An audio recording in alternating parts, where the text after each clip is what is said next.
गाड्याला समोर लक्ष द्या. सुंदर गाड्या पळतात बघा. डावीला लाडू पळतो, लाडू समोर राईबाई. इकडे देखील सुंदर अशी गाडी पळते बघा. कोण होतो विंजोरचा मानकरे. सुंदर गाड्यामध्ये सुंदर अशी लढत सुरू आहे. शेवटच्या शाळा कोण बाजी मारतो आणि बाजी मारली तर लाडून.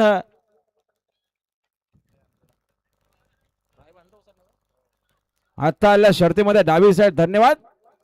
सुंदर अशी गाडी पाहिली आई गावते.